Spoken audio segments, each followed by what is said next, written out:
டிஃப்ரெண்ட்டான முறையில் இட்லியை வச்சுருந்தேன். இட்லி குருணை அரிசியில் அதுக்கு பொருத்தமான தக்காளி சட்னி வச்சுருக்காங்க. ஷார்ட்ஸில் வருது தக்காளி சட்னி வந்து. ஃபுல் வீடியோ இட்லி வீடியோ வந்துருச்சு பாருங்கள். கடாயில் 1 ஸ்பூன் எண்ணெய், 1 ஸ்பூன் கடலைப்பருப்பு, 1 ஸ்பூன் உளுந்தம்பருப்பு நல்லா பொரிஞ்சதுக்கப்புறம் 2 வெங்காயங்க. அதையும் நல்லா ஃப்ரை பண்ணிக்கோங்க. ஃப்ரை பண்ணிவிட்டு 5-6 பல்லு பூண்டரிசி, ஒரு துண்டு இஞ்சி அதையும் கட் பண்ணி நல்லா வதக்கிக்கோங்க. காரத்துக்கு தகுந்தபடி வரமிளகா ஆட் பண்ணிக்கலாம். இந்த இட்லிக்கு வந்து சூப்பராக இருக்குங்க. இன்ஸ்டன்ட் இட்லி தான். 2 தக்காளி பழம், பெரிய தக்காளி பழமாக 2 தக்காளி பழம் அடிப்போங்க. உப்பு போட்டு புளி கொஞ்சம் மல்லித்தழை போட்டு நல்லா வதக்கிக்கோங்க. ரொம்ப நல்லா வதங்கணும்னு வேண்டாம், ப்ரௌன் கலரில் நம்ம உடனே சாப்பிட்றதுக்கு தான். அதனால் ஓரளவுக்கு வதக்கிட்டு நம்ம ஆற வச்சு அரைச்சி விடணுங்க. கொஞ்சம் கருவேப்பிலையும் போட்டு வதக்கி அரைச்சிக்கோங்க. கருவேப்பிலை நம்ம தனியாக போட்டால் பிள்ளைகள் எடுத்து போட்டுருவாங்க. இதோட போட்டு அரைச்சி கொடுங்க, உடம்புக்கு ரொம்ப நல்லது.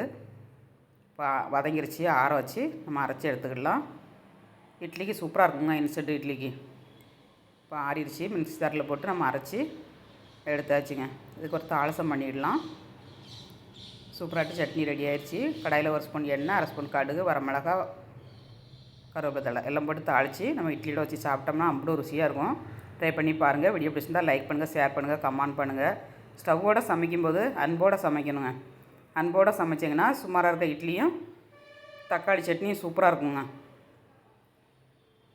அட்டகாசமாக இருக்கும் மல்லிகைப்பூ இட்லி. மீண்டும் நெக்ஸ்ட் வீடியோவில் சந்திப்போம். பாய்.